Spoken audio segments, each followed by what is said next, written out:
The world watched in stunned silence as 2026 unfolded, bringing a conflict that would alter the global energy landscape.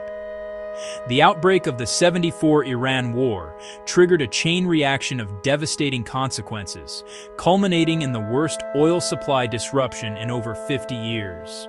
The immediate aftermath was chaotic. Strategic strikes crippled energy facilities in Saudi Arabia, Qatar, the UAE.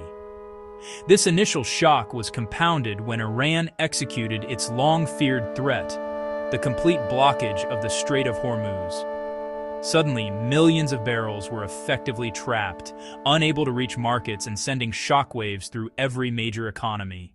This disruption was nearly 3 times larger than the Arab oil embargo of 1973, which cut 7% of global supplies.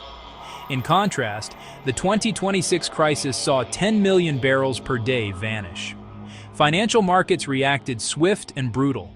Brent crude spiked 10 to 13% in weeks, topping $80 per barrel by March 2026. Analysts warned prices could exceed $100, a shock that would strain budgets and consumer wallets. The logistical nightmare was as damaging as the price shock. Global supply chains were thrown into disarray. Buyers reliant on Persian Gulf flows scrambled for alternatives.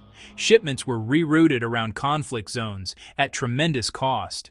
As the chaos of the Iran War engulfed the Middle East, a new narrative began to emerge from the Atlantic Basin. West African nations, particularly Nigeria, Angola, Libya, found themselves in a unique and powerful position. Their geographical advantage was immediately apparent. By exporting directly into the Atlantic, or, in Libya's case, across the Mediterranean, these producers offered a crucial lifeline to desperate buyers. At the forefront was the Bonny Terminal, a sprawling facility with the capacity to accommodate very large crude carriers, VLCCs. These massive ships are the workhorses of long-haul crude transport, capable of carrying over 2 million barrels of oil. Refineries in Europe pivoted their attention westward. Refineries in Asia pivoted their attention westward. Refineries in the Americas pivoted their attention westward with unprecedented urgency. Long-term supply contracts with Gulf producers were effectively worthless, forcing buyers into the volatile and expensive spot market. The primary objective shifted from securing the best price to securing any reliable volume at all. West African producers, particularly Nigeria and Angola, were perfectly positioned to answer this call. Their export terminals opened directly onto the Atlantic Ocean, offering safe, efficient, and direct shipping routes to key demand centers. Beyond geography and infrastructure, the very quality of the oil gave West Africa another advantage. Nigeria is renowned for high-quality light, sweet crude oils. Bonny Light crude oil, Kwa Ibo. These grades are low sulfur and light in density. They are easier and cheaper to process into high-value products. Gasoline, diesel, jet fuel. Low sulfur causes less corrosion to refinery equipment and meets stricter environmental rules with less treatment, lowering costs and complexity. Nigerian crudes hit record premiums over Brent. The Nigerian National Petroleum Corporation found itself in a powerful negotiating position. Long-standing contracts with partners like Shell were suddenly more valuable. Faced with a once-in-a-generation seller's market, the NNPC demonstrated commercial agility.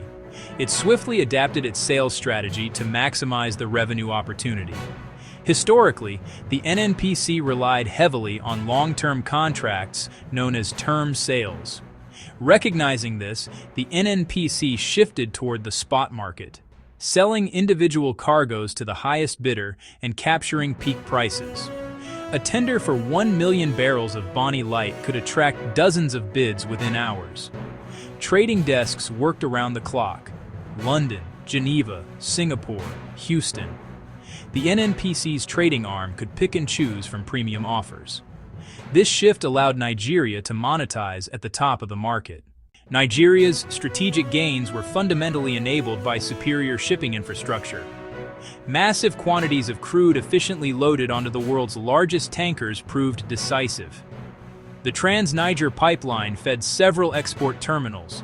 Despite past challenges, it moved large volumes from onshore to the coast. Each VLCC departure equals approximately 2 million barrels heading to hungry markets. Using VLCCs for long-haul runs to Asia and the Americas cemented Nigeria as a critical logistical hub in the new energy security map. The Iran war and closure of the Strait of Hormuz triggered a fundamental transformation of the global crude oil tanker trade, forcing a mass rerouting of the world's fleet toward the Atlantic basin. The data on tanker movements painted a stark picture. Vessel traffic in the Persian Gulf plummeted while waters off West Africa became a bustling highway for crude carriers. Increased 54 tanker traffic in the Atlantic was the physical sign of West Africa's strategic role. Freight rates for Atlantic origin routes surged due to heightened demand. A 54 crude oil tanker could command much higher earnings for West Africa to Asia voyages. The tumultuous events of the 2026-74 Iran war were the most profound shock to the global energy system in a generation, and West African producers, led by Nigeria, Angola, Libya, emerged as indispensable pillars of global energy security. West Africa had direct access to the Atlantic basin, robust export infrastructure, and desirable crude grades, so it was perfectly positioned to answer that call. Sky-high prices and increased export volumes will lead to budget surpluses far exceeding projections, a once-in-a-generation opportunity to bolster their economies. However, the medium-term challenge is converting this temporary boom into sustainable, long-term strength. Commercially, the crisis highlights the necessity of continued investment in production capacity and infrastructure. Invest in power infrastructure, transportation infrastructure, digital technology infrastructure.